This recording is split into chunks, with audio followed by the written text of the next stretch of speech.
Do you really believe in the perfect murder? Yes, absolutely. On paper, that is. And I think I could plan one better than most people, but I doubt if I could carry it out. Oh? Why not? Well, because in stories, things usually turn out the way the author wants them to, and in real life, they don't. Always. This is my favorite scene from Dial M for Murder, which is not Hitchcock's best movie, but I still love this bit of dialogue where a crime novelist is asked, given everything he knows about crime, if he could pull off the perfect murder, and he's like, sure, in a book where he controls everything, but in real life, shit happens that you just can't anticipate. It's a great line. It's also a great bit of foreshadowing because it describes exactly what goes on to happen in the movie, and it's a fitting intro into this video because it actually describes what makes a good heist. If you don't love heist scenes, then I don't know what's wrong with you, because they're awesome. They're entertaining, they're suspenseful, they have you on the edge of your seat, or at least they should. If they don't, something went wrong. There's way too many heist scenes for me to go over here, but I will make time for a few, including one in particular, because I think it's kinda hilarious that people can't seem to decide if it's any good or not. I hope to put that debate to bed today, but first we need a point of reference, something we can all agree is good. A gold standard, if you will, and I think I found one. Two, actually, in a somewhat unlikely place. Better Call Saul may not be the first thing to pop in your head when you hear heist scene, but it was the first that did mine because of two sequences that are so well done that they just might be perfect. They might. We gotta test them out first, and there's a simple way to do so. We'll just go over them to see if there's anything unnecessary we could take away, or if there's anything that doesn't work that should be changed. That's it. Nobody loves to nitpick more than me, so you know I won't hesitate, and I know you won't either. So with that in mind, Go time! Go time! Up first, we have Season 4, Episode 3, Something Beautiful, which is a continuation of the previous episode, Breathe, where Jimmy, who's currently suspended from practicing law, applied for a sales job that he didn't really want, but still wanted to prove he could get. So he persuaded these guys to give him the job, then once he got it, he told them to piss off. No due diligence? No background check? No, just hire the guy that says them fancy words? Classic Jimmy. Self-defeating behavior at its finest. If he simply took the job and applied the same skills and energy that he just demonstrated, he'd probably be a big success and would make a lot more money than he would from stealing this rare figurine that he just so happened to notice while he was there, but that's not how Jimmy's mind works. Jimmy only wants to be a lawyer or a shyster or a combination of the two. Anyway, that's the setup. He sees the figurine and realizes the people who have it don't know its value, which means if he can swap it out with a nearly identical yet worthless one, he'll have pulled off the perfect crime. Not being much of a break-in artist himself, he offers to go splits with Mike, but Mike doesn't like to rip off innocent people, a moral hang-up that Jimmy obviously doesn't have, so he goes with a professional he hasn't worked with before. This guy waits to the middle of the night when the store is empty, then he breaks in, swaps the figurines, then goes to leave, only to realize the guy he's stealing from is still in the office.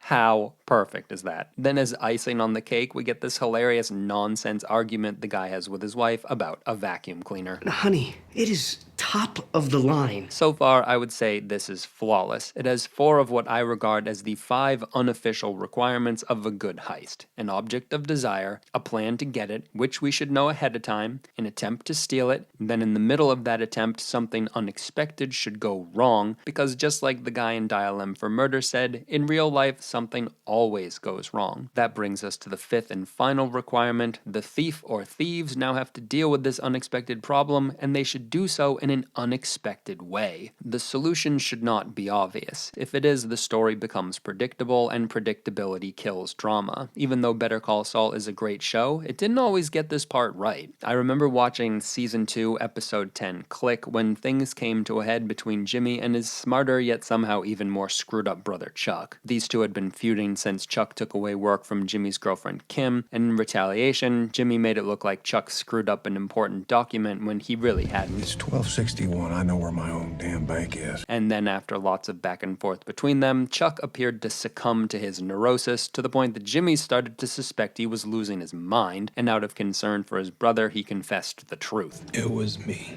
I changed 1261 to 1216. Now, just to be clear, I am a very trickable person, but even I saw through this. I didn't need to wait to the end of the scene to know Chuck was baiting Jimmy into confessing while secretly recording this. And knowing that ahead of time ruined the scene for me. Jimmy may have been deceived here, but I wasn't. If you're watching a heist scene, or in this case a con scene, I guess, you want to be deceived. It's kind of like watching a magic trick. If you immediately understand the trick, you'll be disappointed. Anyway, that didn't happen here. At least not yet. So far, this is working like gangbusters. All that's left is for the heisters to try and deal with this unexpected problem in an unexpected way. And since the crook is pinned down, all he can think to do is call Jimmy. Then Jimmy has to go down and figure out a way to get him out. So first he tries setting off this guy's car alarm, but that doesn't get him to actually leave the office, which means Jimmy needs to come up with something else. And unlike the scene with Chuck, where I knew exactly what Chuck was up to, I had no idea that Jimmy was going to do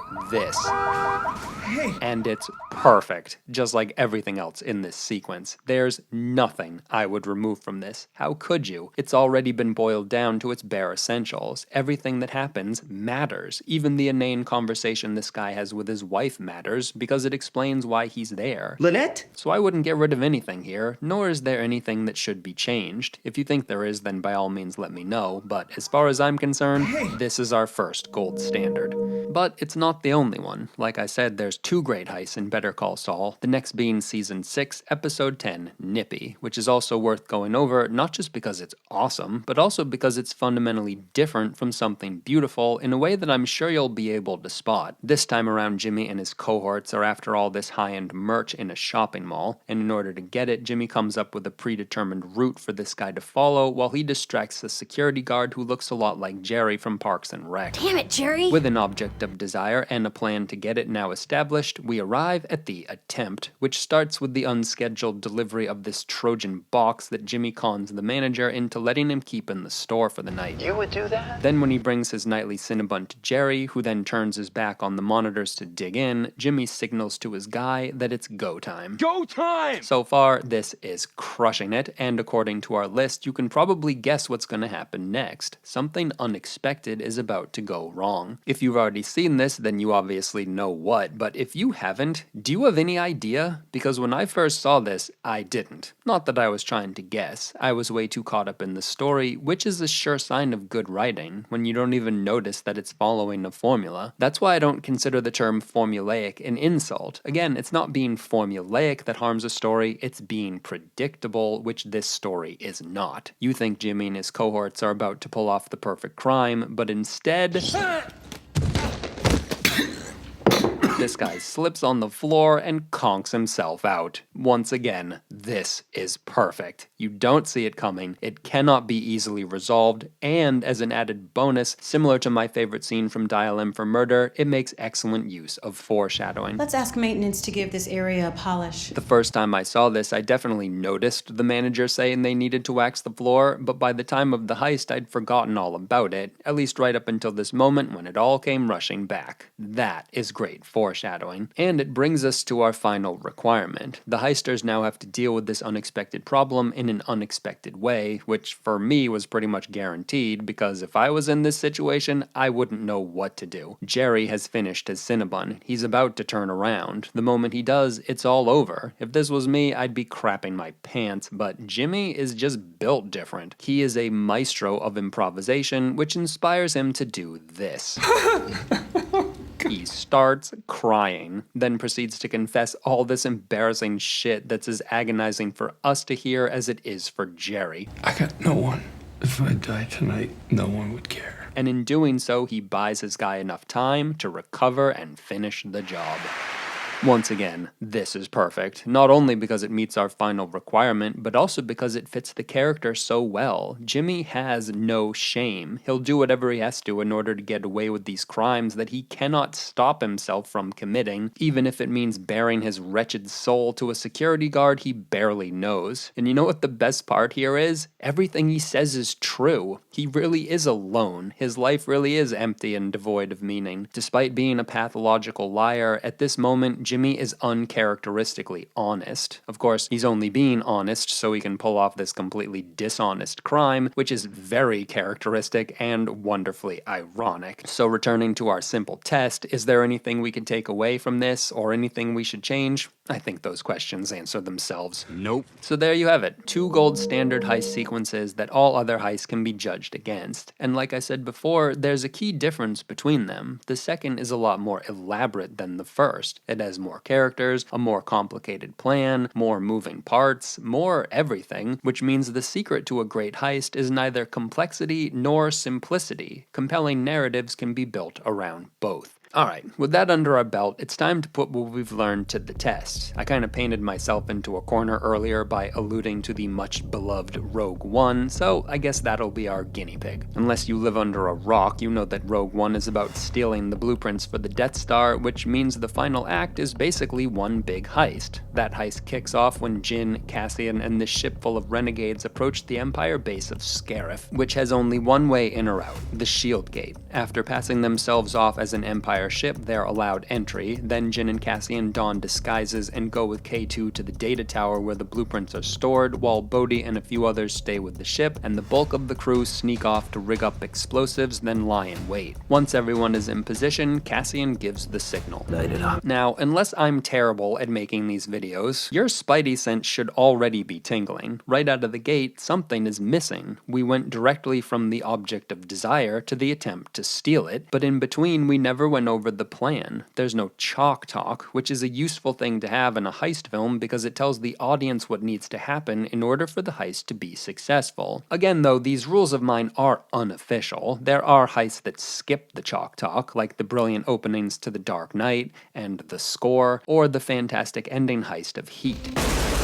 However, those heists are all really simple, just bank robberies or safe crackings, which makes them highly intuitive. We don't need to be told the plan ahead of time because it's easy for us to figure out what the characters are trying to do. But not all heists are like that. Something beautiful may have been simple, but it wasn't very intuitive. If we weren't given any prior knowledge going into this, it'd be difficult for us to figure out what this guy was up to, which necessitated the chalk talk between Jimmy and Mike. And as for Nippy, that was even less intuitive, which is why we were given not just a lengthy chalk talk, but a huge montage of preparation. The show went out of its way to make sure we were ready for the heist. Rogue One, on the other hand, skips nearly all this. All we know is what they're after, which means in order to be narratively compelling, this heist is gonna have to be highly intuitive. And so far, it isn't. What was this even supposed to accomplish? I know they use it as a diversion to sneak in here, but it gives away the only advantage they have and ensures their only way out is sealed off. They've closed the shield gate. What are they supposed to do now? Even if they got the blueprints immediately here. Never mind this Stardust nonsense, where after Galen earlier said Jyn may not even be alive, he then made the mission 100% dependent on her being in this very room. What if they just walked in and got the blueprints? Okay, now what? How are they going to get the blueprints off of Scarif? What's the plan? Were they going to walk all the way back to their ship in the middle of this firefight that they deliberately started and then fly out through a shield gate that inexplicably hasn't been closed yet? Or did they simply not plan any farther than this? Even though doing this is exactly what guaranteed they wouldn't be able to get back out. If it wasn't for the rebel fleet showing up, which they hadn't planned on, this heist would have been doomed from the start. Anyway, because the shield gate is closed, they're unable to communicate with the rebel fleet, which I suppose technically qualifies as an unexpected problem. And to solve this, Bodhi has to patch into Scarif's PA system, which I suppose technically qualifies as an unexpected solution, though that's mainly because the rules governing this place were never gone over ahead of time. Then while going about this unexpected solution, Bodhi runs into an unexpected problem of his own. This random faraway switch needs to be flipped, which is some of the laziest writing you will ever come across, and leads to a completely predictable solution. Ditto that for Jyn when she can't email the blueprints to the fleet because the antenna isn't pointed in the right direction, and to fix this she has to walk across a literal bridge to nothing. To call this unintuitive would be a compliment. Why are these controls separate? This is like having the light switch to your bathroom located in your garage. Nothing in this sequence comes close to passing our test. No one's gonna care if your characters solve stupid problems that make no sense. You gotta give them interesting problems that are difficult yet possible to solve for both the characters and for us to try and figure out as well. I think that's why I love heist scenes so much. Even though they can be unbearably tense, they're ultimately a lot of fun. They're like a game, or at least they will be if you let the audience play along. You okay?